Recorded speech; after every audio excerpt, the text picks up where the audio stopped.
Can I ask you something? How many times have you posted a piece of content, a video you were proud of, a post that came from a real place and waited for it to find the audience it deserved? And how many times did that not happen? Not because the content was bad, not because you were not talented enough, not because the algorithm had it out for you, but because you were operating under an assumption that the social media industry quietly handed you and never corrected. The assumption that if your content is good enough, the internet will find you. It will not. And today, I'm going to tell you exactly why and exactly what to do instead. I'm Kelly Lorraine. This is Watch Me Build Social. Let us get into it. The discovery myth is the belief that quality content is self-distributing, that if you make something good enough, something real enough, something valuable enough, the right people will find it.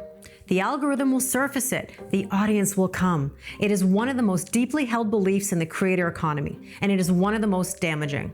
Because it is not entirely false, it just leaves out the most important part. Quality content is necessary, but it's not sufficient. The algorithm does not distribute content because it's good. It distributes content because it has signals. Signals that tell it who to show the content to. How relevant is it? How engaging is it likely to be for a specific type of viewer? And those signals do not come from the quality of the content itself. They come from the strategy behind it.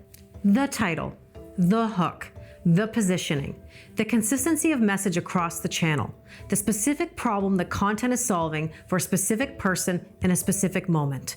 Quality content without a discovery strategy is a great product in an empty store. It exists. It's good. Nobody's finding it, and the mid-tier creator who has been told that quality is the answer is sitting in that empty store wondering why nobody's walking through the door. Here's why the discovery myth is so hard to shake, because sometimes it appears to work. A creator posts something without a strategy, without optimization, without a deliberate discovery plan, and it blows up. And the industry points to that creator and says, wow, see? Great content finds its audience. But what actually happened? One of three things. Either the creator accidentally hit every strategic signal without knowing it, their hook was specific, their title was searchable, their message was positioned precisely for a specific person who is actively looking for exactly that content. The strategy was there, they just didn't know they were executing it. Or the creator had a pre-existing amplification infrastructure that accelerated the content. Maybe an email list that shared it, a community that engaged with it immediately, a collaborator who promoted it. The content didn't self-distribute. The system distributed it. Or it was a genuine anomaly, a one-off that the algorithm surfaced for reasons that can't be reliably replicated. And the creator spent the next 6 months trying to recreate something they don't fully understand, with diminishing results.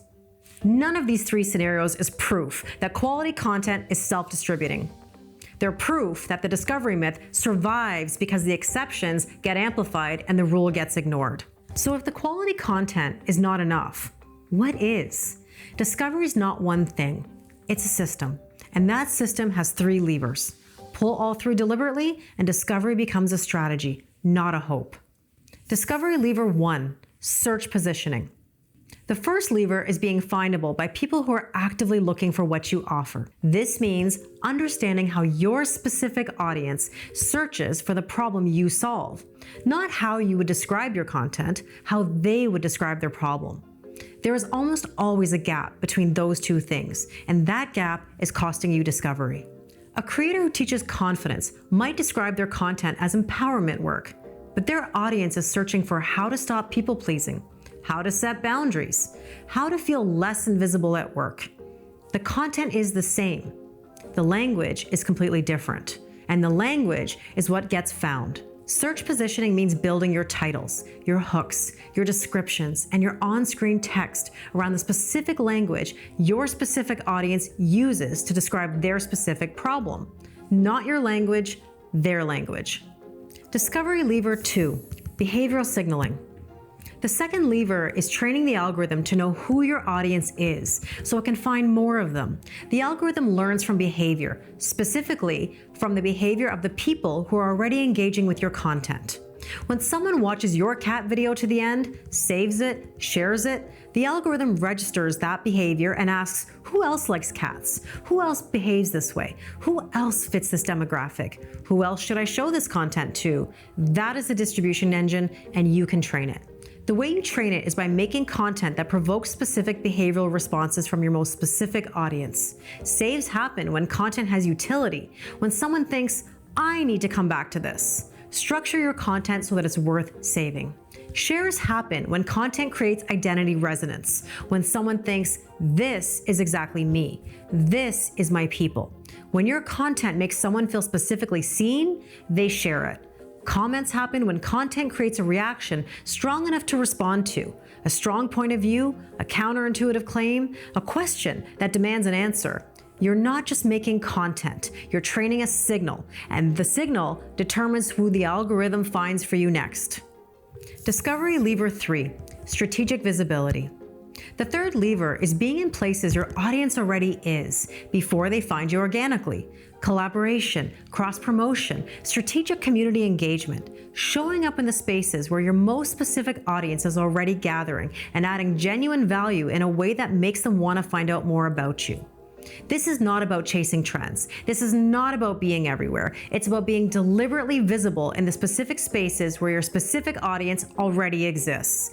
The elite creator does not wait to be discovered. They build visibility deliberately. They know where their audience lives, online and off, and they show up there with intention. Strategic visibility is not self-promotion, it's positioning. You're not asking people to come to you, you're going to where they already are and demonstrating the value of following you back. So how do you actually build this? Start with one question. How does my most specific audience find solutions to the problem I solve right now?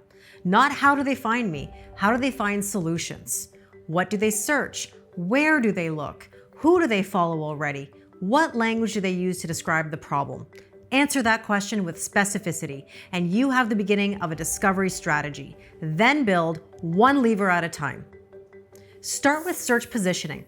Audit your last 10 pieces of content. Are your titles and hooks written in your language or your audience's language? Close that gap first. Then look at your behavioral signals. What is your save rate, your share rate, your comment engagement? Which content is provoking the strongest behavioral response, and what is it doing that your other content is not?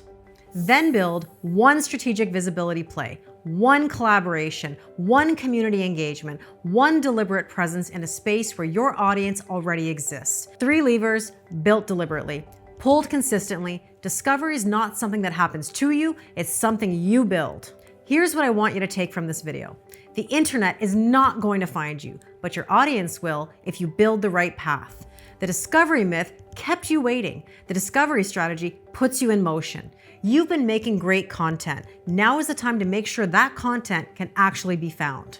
Search positioning, behavioral signaling, strategic visibility, 3 levers, one system built deliberately. For the mid-tier creator who's done waiting to be discovered and ready to build the path instead, nothing changes if nothing changes. Subscribe to this channel because video 6 is where we go all the way back to the beginning of the amplification gap and name every single dimension of it with precision it deserves.